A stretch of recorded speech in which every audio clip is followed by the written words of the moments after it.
Sa ilalim ng Cartilla taong 1896, sa isang tahimik na baryo sa Maynila, unti-unting nagigising ang diwa ng paghihimagsik.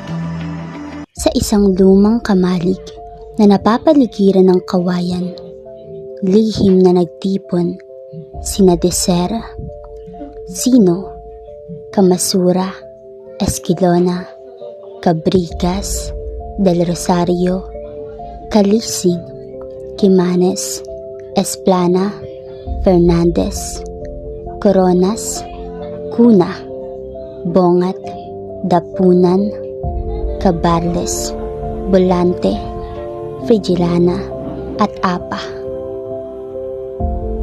Sa gitna ng kamalig ay isang maliit na lamparang nagbibigay liwanag. Sa mesa ay nakalapag ang isang kopya ng Cartilla ng Katipunan. Mga kapatid, hindi sapat ang galit upang tayo magtagumpay. Kailangan natin ng gabay at ito. Itinaas niya ang Cartilla, lumapit si Sino at binasa ang unang bahagi. Ano sa isang dakila at banal na layunin na ikahoy na walang Napayuko si Camasura. Kung gayon, walang saysay ang buhay para sa bayan. Tumango naman si Hindi Esquilona lang ito tungkol sa pakikipaglaban, ituturo rin dito ang tamang asal. at binasa naman ni Cabrigas ang isa pang aral. Ay marunong umunawa sa kapwa. Kung tayo ay lalaban, dapat marinis ang ating hangarin, hindi para sa paghihiganti, kundi para sa katarungan. Ang tunay na katipunero ay hindi mapang-api. Hindi tayo magiging tulad ng mga nangapi sa atin.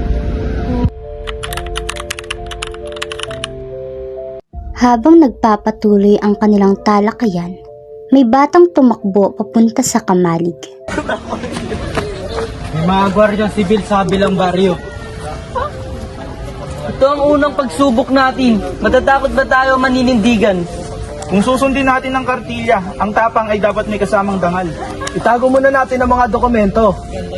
Hindi tayo aatras. Kung itatago natin ang ating layunin, paano natin may papakita ang ating paninindigan? Daan-daan, ang tapang hindi pa dalos-dalos. Sa isang sulok, tahimik na nagmamasid sina Bongat at Dapunan. Napansin ko, dito sa ating samahan, walang mayaman na mahirap. Yan ay tuturo ng Cartilla. Wala tayong magkakapantan.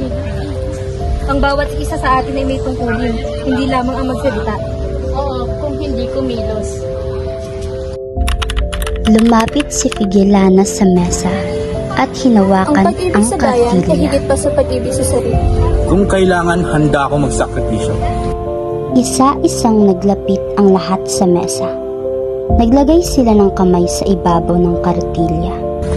Kanan ng ilang bayan, susundin namin ang aral ng Cartilla. Namuhay ng may dangal, kikilos ng may katarungan, at lalaban para sa kalayaan. Sa sandaling iyon, hindi lamang sila naging magkakaibigan o magkakabaryo. Naging mga tunay silang anak ng bayan. Hindi naging madali ang kanilang landas. May ilan sa kanila ang nahuli.